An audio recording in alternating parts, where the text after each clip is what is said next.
무더운 여름 모두 잘 지내고 계신가요?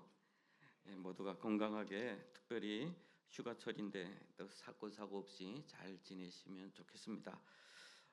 우리 북한에서 살 때에 그 주체사상의 그 명제가 있죠. 자기 운명의 주인은 자기 자신이다. 그 말을 들으면서 옳지 뭐 그런 생각은 다 했어요. 그런데 자기가 정말 주인으로 사는가라는 질문을 해본 사람은 별로 없을 것 같아요. 왜냐하면 그 시대 자체가 다 그렇게 살기 때문에 사람은 문화라고 하는 그 환경에 적응을 받습니다. 태어나면서부터 우리 부모님들이 그렇게 살면 나도 그렇게 사는 줄 압니다. 그리고 그렇게 살아야 된다고 주변에서 그렇게 교육을 하면 늘 그렇게 살아가요. 이거 왜 그렇게 살아야 되지라는 질문을 하지 않습니다. 그 가운데 어떤 사람들은 그냥 그대로 보이는 데서 살아가기도 하고, 어떤 사람들은 그래도 그 정해진 규범 안에서 뭔가를 결정하면서 이렇게 쭉 살아가요. 그것이 어떻게 보면 우리 인생인지도 몰라요. 그러다가 어느 날 이게 아니구나라고 하는 라디오를 듣거나, 아니면 뭐 몰래 영화를 봤거나, 또는 탈북해서 중국에서 우리가 속았구나 깨닫는 순간 마음이 엄청 괴롭게 됩니다. 갈등을 하게 돼요. 뭔가 이거 잘못됐구나라고 하는 그런 갈등을 하면서 새로운 길을 찾기도 합니다. 그런 것을 가리켜 우리는 인생은 끊임없이 선택을 하면서 살아간다고 해요. 아무것도 선택 안 하면 사는 것도 또 일종의 선택입니다. 우리가 아침에 일어나서 왜 이렇게 교회에 나왔을까요? 아침에 일어나면서 이렇게 피곤하고 지친데 자지 않고 왜 교회에 나왔을까? 왜 또 다른 놀러 갈 시간들도 많을 텐데 왜 나는 교회에 나왔을까? 라는 생각을 해보면, 내가 하나님을 믿고 나서 하나님의 말씀을 들어야 하고 예배를 드려야 한다라고 하는 것들이 나의 가운데 있기 때문에 그것에 대해서는 질문하지 않고 이렇게 나오는 사람도 있죠. 물론 갈등은 하겠지만, 사실은 그러한 문화 가운데서 오랫동안 하나님을 당연히 이렇게 믿어야 된다라고 생각했던, 그렇게 한 1000여 년의 역사를 지나갔던 때가 있었어요. 그때가 바로 중세 시대인데, 그때에 사제 중에 한 사람, 그 사람도 뭐 다른 사람들과 다르지 않고 자기가 사제가 되었으니 결혼을 하지 않고 신학교에서 가르치기 위해서 어느 날 로마서와 신약 그 시편을 연구하는 중에 새로운 것을 발견하게 됐어요. 지금 이 시대가 살아가는 방식대로 살지 말아야 되는데 라는 그런 생각을 하게 된 거예요. 그때 시대는 우리가 천국에 가기 위해서는 헌금을 해야 됩니다 라고 해서, 뭐 그때 당시 그 큰 건물을 많이 짓기 위해서, 큰 건물들을 이제 유럽에 가보면 정말 아름다운 건물들이 많습니다. 특별히 교회 건물들이 정말 화려합니다. 아직까지 완성되지 않은 건물들이 있어요.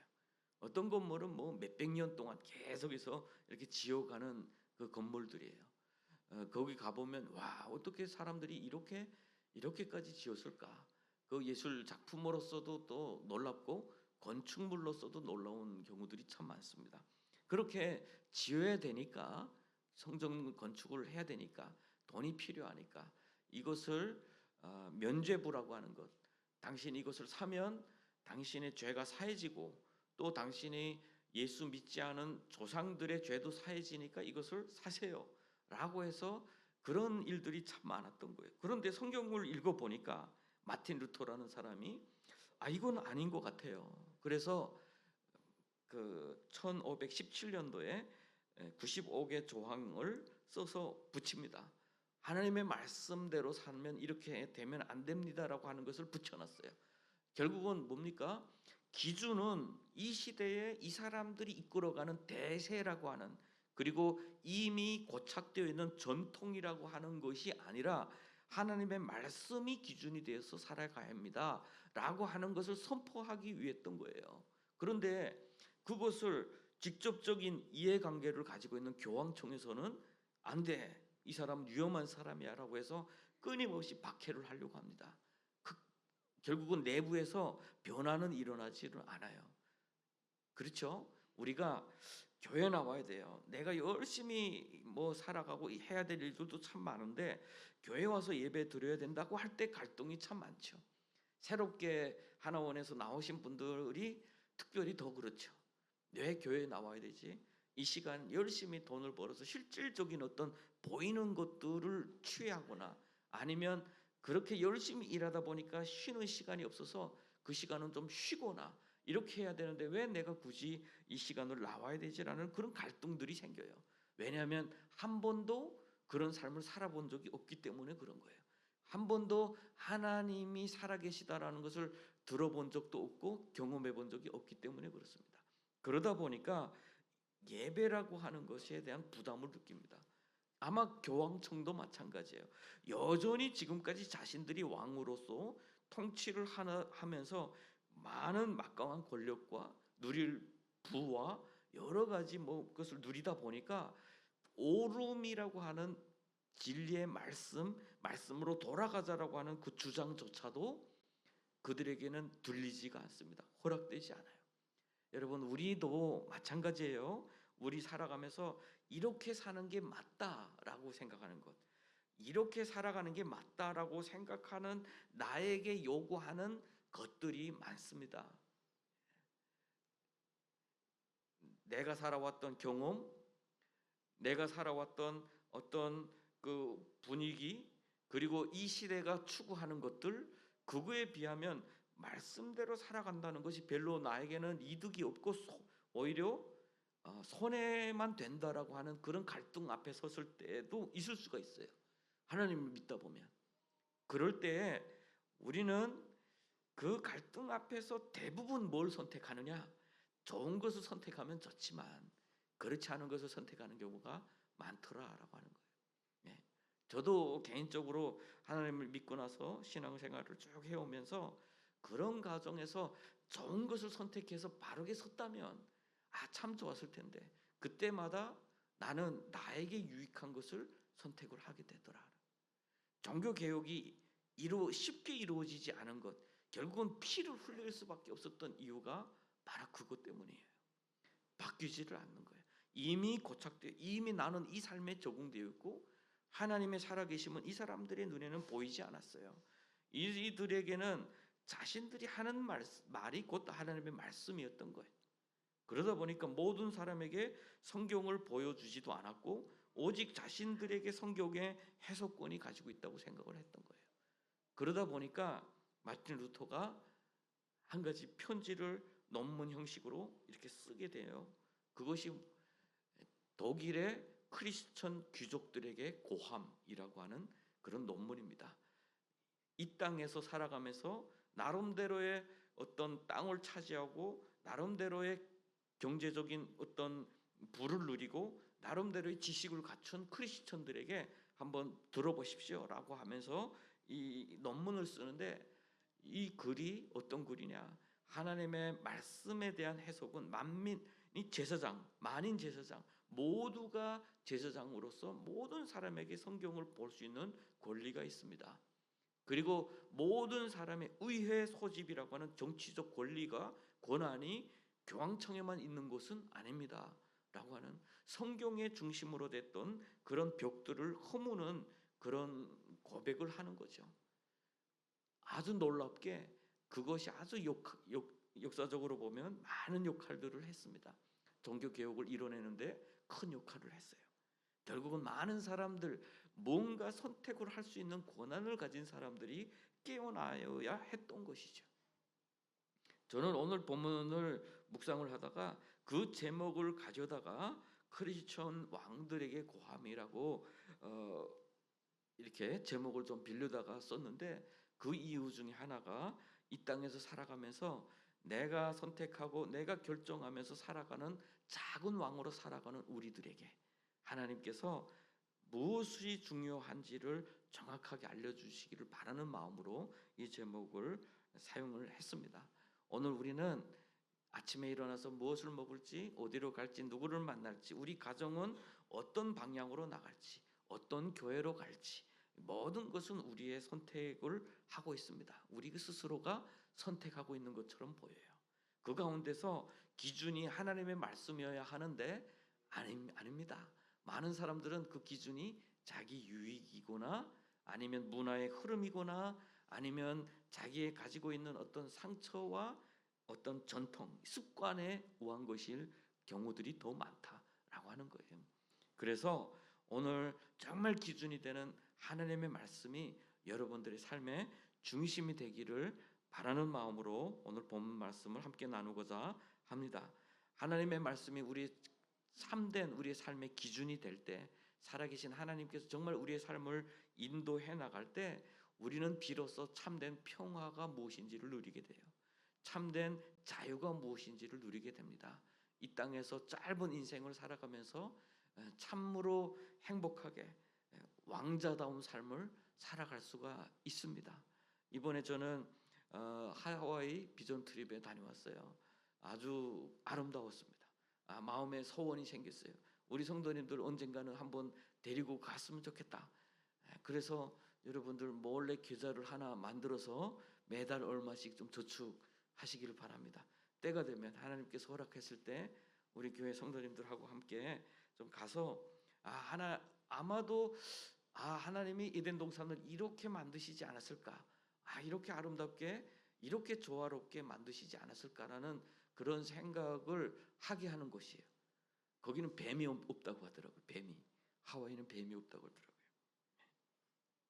그런데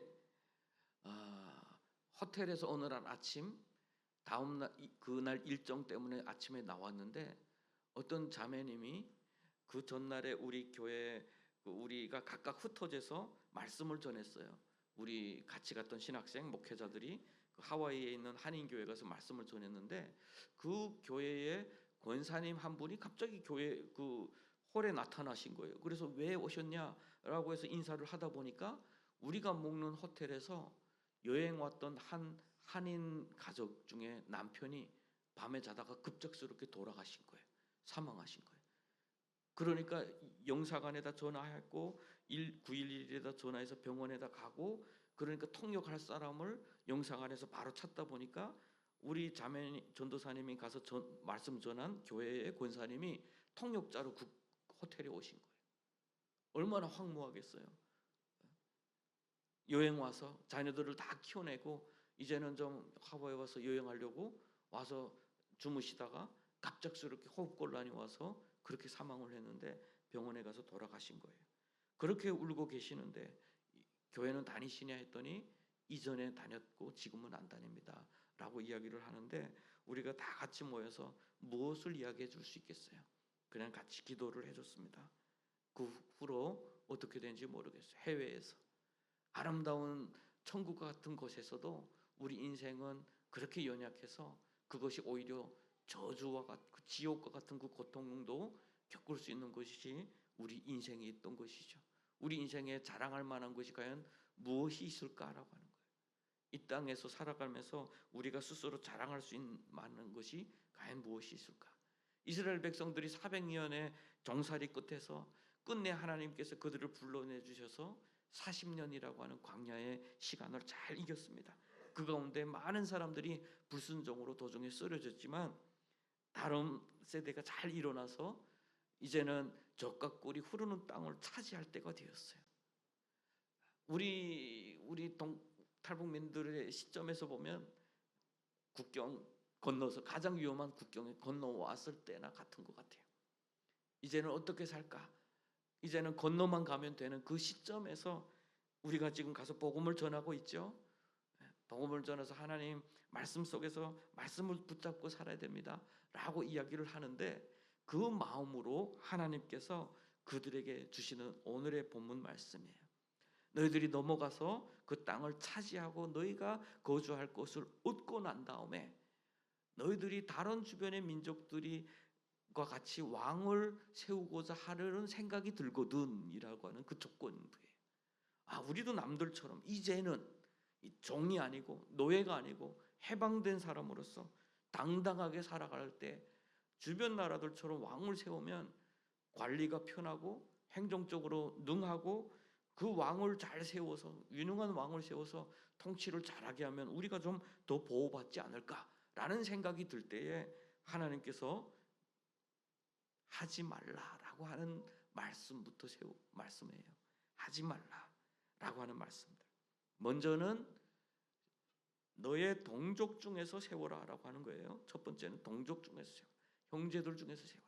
그것은 믿음의 정체성, 하나님의 그 백성이라고 하는 그 정체성을 잊어버리면 안 된다. 유능한 사람이 저 건너편에 있다고 할지라도, 다른 민족 가운데 그 거대한 사람, 지혜로운 사람이 있다 할지라도 거기가 아니라 너희 형제 중에서라고 이야기하고 있어요. 형제 중에서 세워라. 첫 번째. 두 번째, 말을 많이 두지 말고 말을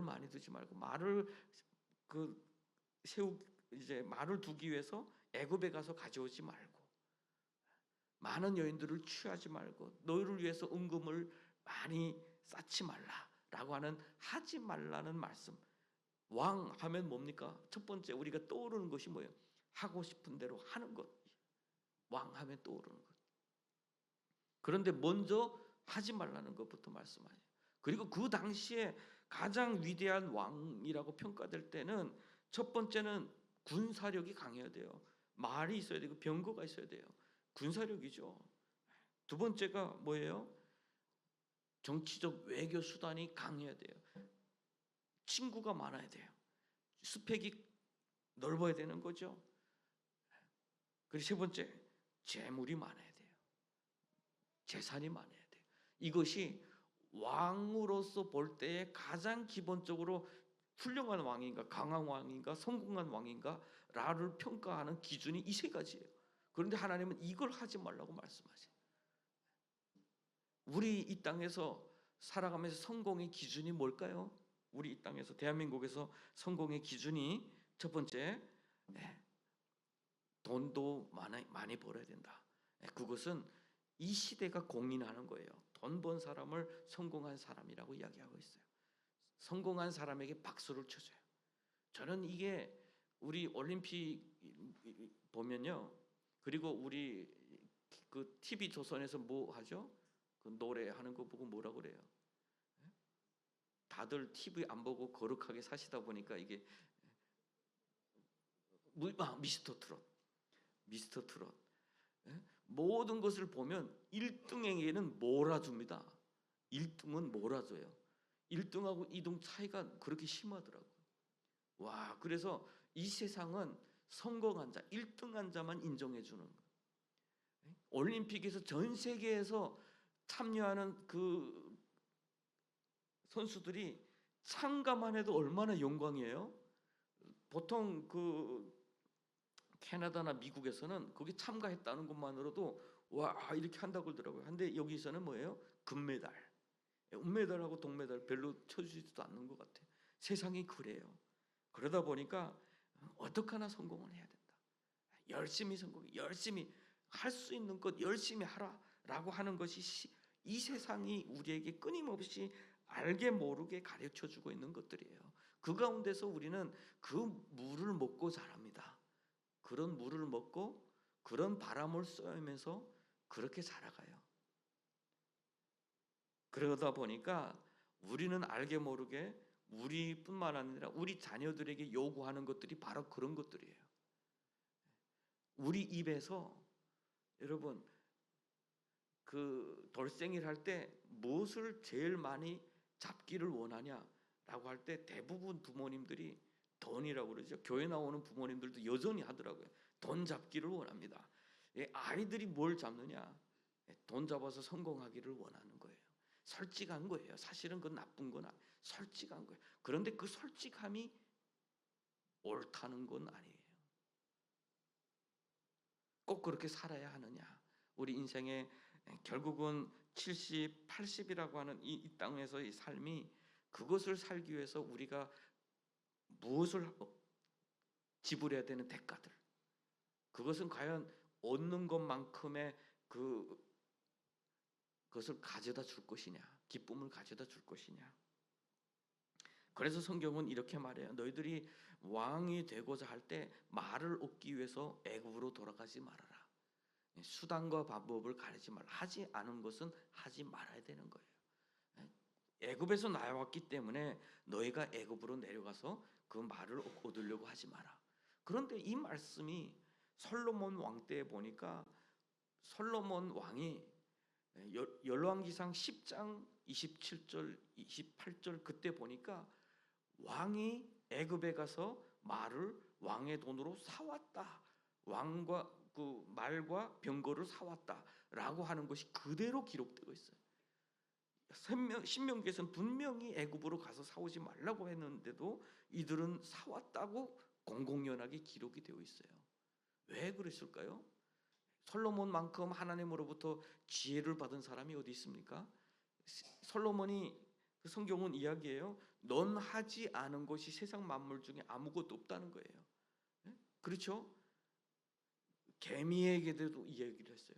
개미, 그다음에 세상 자연부터 시작해서 모든 것을 다 논했어요. 그만큼 지식이 풍요하고 아는 것이 많고 지혜도 풍성하다는 거예요.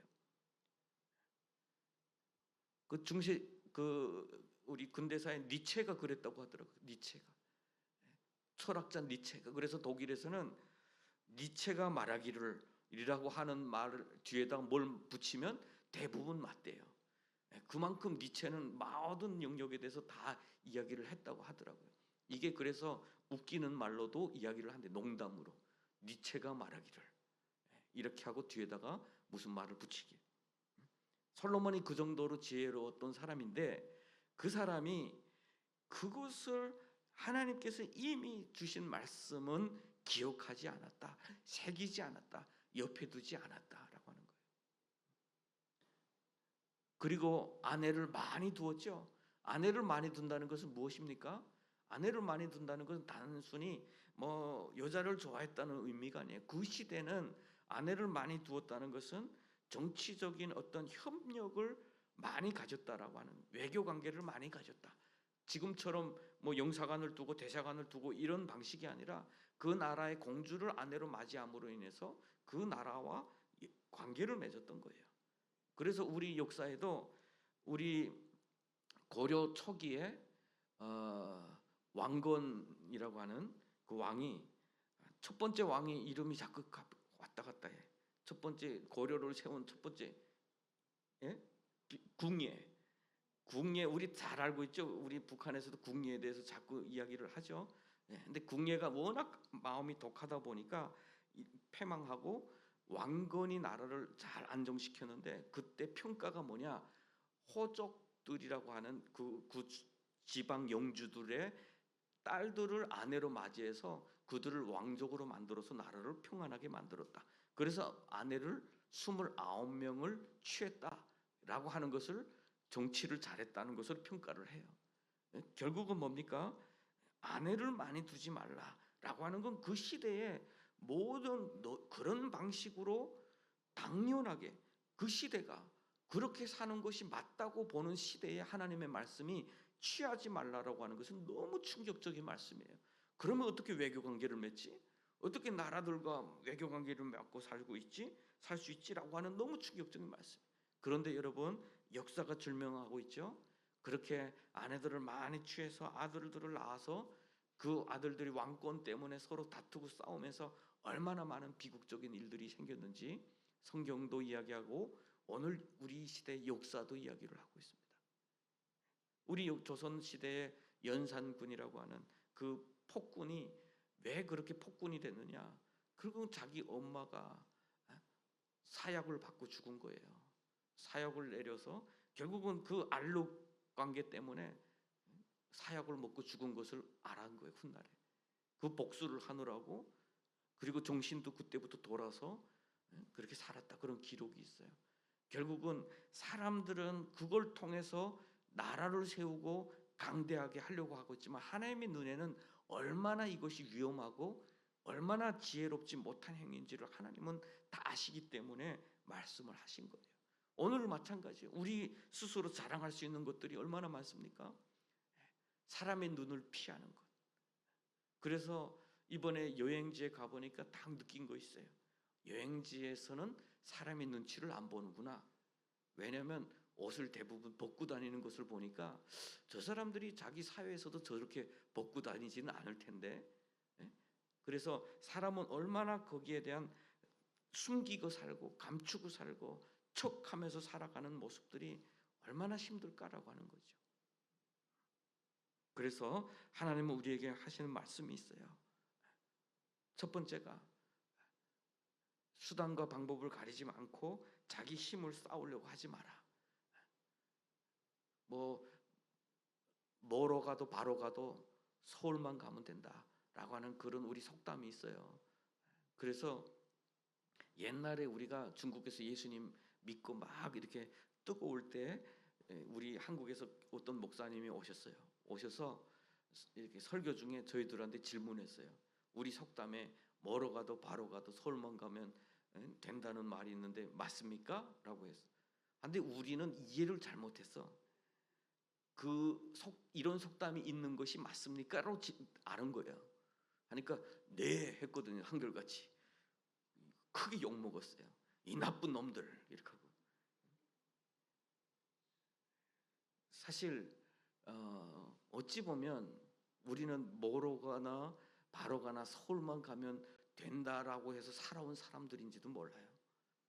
가리지 않고 생존을 위해서 발버둥 쳤기 때문에 살아온 사람들인지도 몰라요. 그런데 그때 마음속에 저는 정말 하나님의 말씀대로 살아가는 것이 그리스도인이다라고 하는 그것이 어떻게 보면 잘못된 어떤 소통에서 온 것이지만 마음속에 깊이 새겨지기도 했어요. 바르게 살아야 되겠구나. 하나님의 말씀대로 우리는 살도록 주님 앞에 늘 그렇게 자기를 내어드려야 되겠구나라는 그런 생각을 한 적이 있습니다.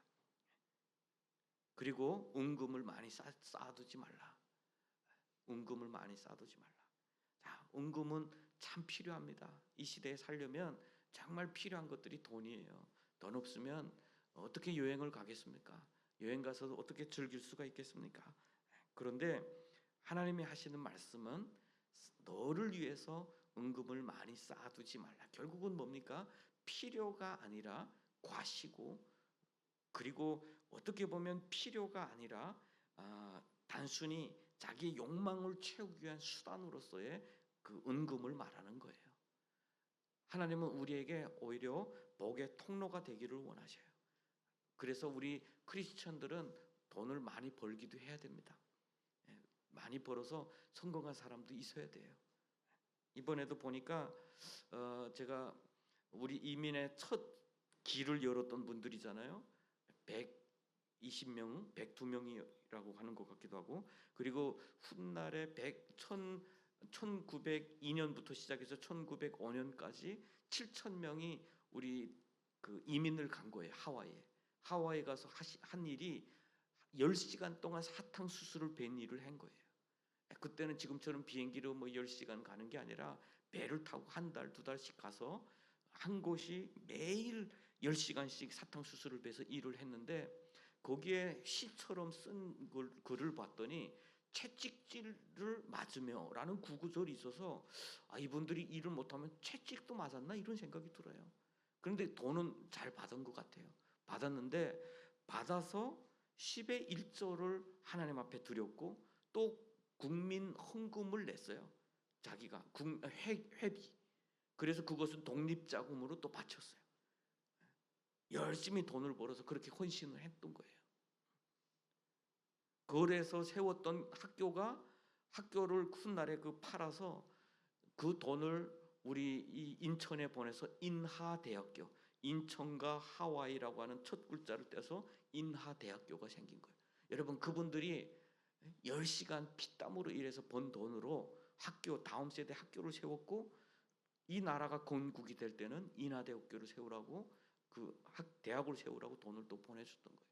우리 크리스찬들이 오히려 자기를 위해서 쌓아두는 자기 욕망 그리고 자기 과시를 위해서 쌓아두는 것이 아니라 통로가 되어서 얼마나 많은 일을 했는지도 몰라요.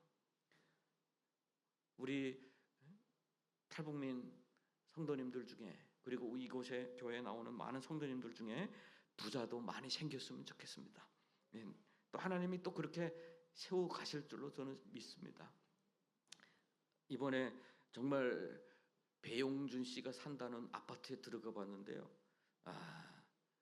너무 좋았는데 월세 아니 그저 관리비 소리를 듣고 마음이 딱 상처받았어요. 관리비가 1,000만 원 들어간대. 그래서 아휴 이것은 아니야. 수영장도 있고 너무 아름답긴 하던데 참 그런 아름다움 이 땅에서의 어떤 그런 뭐 그런 것도 누리면서 또 통로가 되어서 주님의 일들을 감당하는 또 사람들이 있었으면 또 얼마나 좋겠어요. 그런데 가장 중요한 건 하지 말라는 것을 말씀하면서 가장 중요하게 하라는 것을 말씀하세요. 그것은 뭐냐면 오늘 본문 말씀에 18절 19절에 나와요. 18절 19절 우리 한 목소리 좀 읽었으면 좋겠습니다. 이게 띄워주시면 시작. 그가 왕위에 오르거든 그 율법서의 등사본을 레위 사람 제사장 앞에서 책에 기록하여 평생에 자기 옆에 두고 읽고 그의 하나님 여호와 경외하기를 배우며 율법의 모든 말과 이 규례를 지켜 행할 것이라. 자, 왕이 되어서 꼭 해야 될 것, 하지 말아야 될 것을 이야기하고 해야 될 것을 말하는데 이 율법서의 등사본을 옮겨 적으라는 거예요. 지금처럼 프린터가 없으니까 옮겨 적는데 누구 앞에서? 제사장 앞에서. 자기 마음대로 혼자서 옮겨 적다 보면 왕이니까 내가 하고 싶은 것만 적고, 여러분 그렇지 않나요? 성경 읽을 때 나한테 좋은 말씀만 딱 읽고 나한테 찔리는 말씀은 안 읽고야 라고 생각하는데 왕이 되면 오죽하겠어요? 그러니까 왕이 되면 그것을 자기에게 유익한 것만 다 옮겨 적을까 봐 제사장 앞에서, 왕은 이것을 옮겨 적을 때 느끼는 것이 있어요. 너는 모든 사람 중에 최고가 아니야. 너 위에는 하나님이 계시오 라고 하는 것을 알라는 거예요. 이 말씀의 권위에 대해서는 네가 선택할 바가 아니야 라고 하는 거예요. 성경은 그래서 하나님 앞에 나올 때 대제사장이 나온다고 그랬죠. 왕이 나오면 안 된다고 그랬어요. 이것을 옮겨 적어요. 옆에다 둡니다. 계속해서 읽어야 돼요. 이것을 읽으면 하나님께서 어떻게 지켜주신다고 그랬어요. 너 형제 중에서 교만하지 않게 돼. 아주 중요한 말씀이에요. 모든 것은 가진 자들이 이제부터 뭡니까? 그게 나의 세계의 기준이다 보면 내가 가졌기 때문에 내가 열심히 노력해서 가졌어 라고 하는 것이 기준이 되면 그렇게 가지지 못한 사람들에 대해서 조롱하고 욕하고 비난합니다. 그래서 계급을 만들어요. 가진 자와 가지지 못한 자의 계급을 만들어내요. 그래서 우리는 어느 아파트에서 살면 안 돼, 어느 그룹에서 살면 안 돼 라고 하는 기준이 생기는 거예요. 저 그룹에는 가면 안 돼, 우리 이 그룹에서만 놀아야 돼 라고 하는 기준이 생기는 거예요. 여러분, 하나님의 말씀을 떠난 인간은 왕이 될지라도 결국은 악한 왕이 된다. 우리의 선택은 선한 선택을 할 수가 없어요. 오늘 이 시대에 그렇게 문명한 나라에, 이렇게 자유로운 나라에, 이렇게 교육이 정말 잘된 나라에 왜 그런 갑질이 있습니까? 왜 아직까지 그런 구별이 있습니까? 그런 차별이 있습니까? 결국은 뭡니까? 인간은 하나님의 떠난 인간에게는 좋음이 없다. 좋다는 것이 없다는 거예요. 자신들만의 세상. 오늘 본문에서 말씀을 옆에다 두고 지키고 행하면 그의 마음이 교만해지지 않다. 형제 위에서 교만해지지 않는다. 형제라고 하는, 왕이면 왕의 백성이라는 단어를 쓰지 않고 형제라는 단어를 써요. 왕은 뭐예요? 하나님이 너희들을 지키기 위해서 누군가를 택해서 세운 존재일 뿐 그 위에서 군림하는 특별한 사람들이 아니다라고 하는 거예요. 이것은 아주 혁명적인 거예요. 옛날에 모든 세대는 어떻게 됐어요? 왕족은 뭐예요? 하늘에서 냈다고 그랬어요. 하늘에서 냈다. 아직도 그런 계급을 가진 나라들이 있어요. 저 인도나 이런 데 보면 천민들이 있고 뭐 가진 자들이, 그 귀족들이 그룹이 따로 가지고 있어요. 그런데 성경은 뭡니까? 이렇게 아직까지 인류의 문명이 발전하기 시작할 그때에, 완전히 발전하기도 전에 이미 하나님께서 이 말씀을 우리 인류에게 증거해 주신 거예요. 여러분 이 말씀만 보더라도 하나님은 살아 역사하고 계시는 것이죠. 우리에게 해주신 말씀이에요. 형제 위에서 교만하지 말고 이 명령에서 떠나 좌로나 우로나 치우치지 않게 된다. 결국은 우리의 모든 결정은 하나님의 말씀에 기준 삼은 결정을 하게 되는 거예요. 아침에 일어나서 무조건 묵상해야지, 묵상해야지, 말씀 꼭 읽고 시작해야지, 딱 읽고 버려두고 나의 삶을 그대로 사는 삶이 아니라 말씀을 읽는 삶은 어떤 삶이냐? 내가 일어나서 누구를 만나야 되는지를, 왜 만나야 되는지를 하나님이 주시는 감동에 따라서 만나고 가고 하는 거예요. 내 뜻대로 아니라. 그런 사람은 결국은 어떻게 돼요? 왕위에 있는 날이 장구하리라 라고 했어요. 장구하리라. 여러분 우리 그런 삶을 살았으면 좋겠어요. 그 예가 만델라라고 하는 우리 남아프리카에 엄청 그 민족 갈등이 일어나서 엄청 치열한 그 갈등 가운데 27년 감옥 생활한 사람이 있어요. 만델라라고 하는 그 사람이 해방이 이제는 다 바뀌어서 대통령이 되었어요. 대통령이 됐는데 헌법에는 3번도 연임할 수 있어요. 근데 이 사람은 한 번밖에 안 했습니다. 이 사람의 그 뿌리를 보면 감리교, 기독교 학교에서 성장을 했다고 그래요. 결국은 뭡니까? 말씀이 이 삶에 번역이 되어 있었다는 거예요. 내 삶, 이 세상을 바라보면서 내가 무엇을 위해서 어떻게 살아가야 되는지. 어떤 사람은 말씀을 외치면서 누군가를 저주하기도 하죠. 어떤 사람은 말씀을 외치면서 자기의 욕구를 끊임없이 확장해 나가기도 했죠. 그런데 정말 말씀이 우리 삶 속에서 번역된 말씀, 내재된 말씀, 내 삶에 늘 동행하는 그런 말씀은 이 땅에서 살아가면서 교만하지 않고 누군가를 섬기기 위해서 주님께서 이 시대에 필요한 것, 이 시대에 주님의 마음에 있는 것을 향해서 우리의 재정을 쓸 수 있고 우리의 삶을 살아낼 수 있는 그런 삶을 살아낸다라고 하는 거예요. 그것을 가리켜 우리는 그리스도인들이라고 불렀어요. 그리스도인들이라고 불렀어요. 1900년 초기에 저 하와이에 가서 묻힌 사람들의 묘를 가보면요, 우리 한인들의 묘가 가장 초라합니다.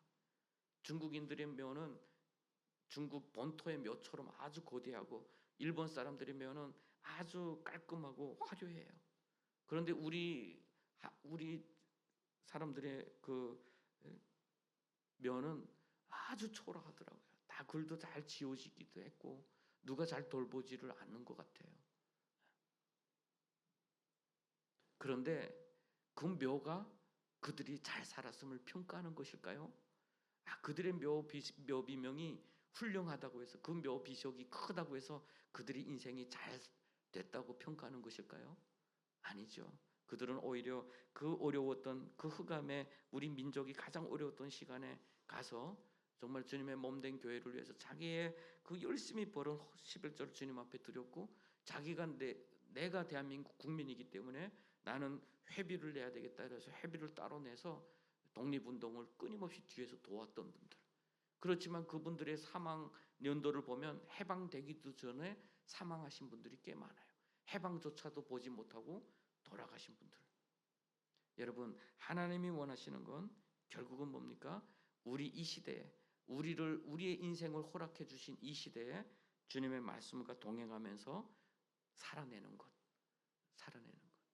어떤 결과를 만들어내기 위해서 뭐 이것저것 물불 가리지 않는 그런 수단 가리지 않는 그런 것들이 아니라 주님께서 원하시는 그런 삶을 꿋꿋이 살아내는 그렇게 해서 어떻게 보면 나의 묘비명인 아주 초라할지 몰라도 주님 앞에 생명책에는 아주 깊게 뚜렷하게 기록될 줄로 믿습니다. 그렇게 살아낸 사람들이 결국은 뭐 인하대학교를 만들어내고 이승만 대통령을 뒤에서 후원해서 뭐 도왔고 저 상해 임시정부를 도왔던 것처럼 오늘 우리의 삶 가운데 이렇게 살아내는 삶들이 오늘 우리는 어떤 사람들이 대한민국을 오는 길을 돕기도 하고 이 땅 가운데서 주님을 잊어버리고 방황하는 사람들에게 복음을 증거해서 참된 주님 안에서 평안을 누리면서 살 수 있도록 하기도 하고요. 그것이 오늘 우리가 살아가야 하는, 하나님 나라에서 하나님의 일꾼으로서 살아가야 하는 그런 사명들인 것이죠. 우리 예수님을 생각해 보면 하늘의 왕 중의 왕이시죠. 그러면서 종처럼 우리의 옷을 입으셨다. 인간이 되셨다. 왕이 왕의 옷을 입은 것이 아니라 종의 옷을 입었다. 그리고 낮아지시고 끊임없이 낮아지셔서 십자가에서 순종해서 하나님의 말씀에 순종하셨다. 그것이 놀라운 하늘의 기적을 만들어내셨던 것처럼 오늘 우리가 말씀대로 살아내는 삶은 비록 우리의 인생이 연약하고 우리의 교회가 연약할지라도 이 교회를 통해서 우리 인생을 통해서 하나님의 놀라운 일들을 감당하실 줄로 믿습니다. 그 가운데 작은 왕들로 하나님과 동행하며 살아내는 저 여러분 되시기를 주님의 이름으로 축복합니다.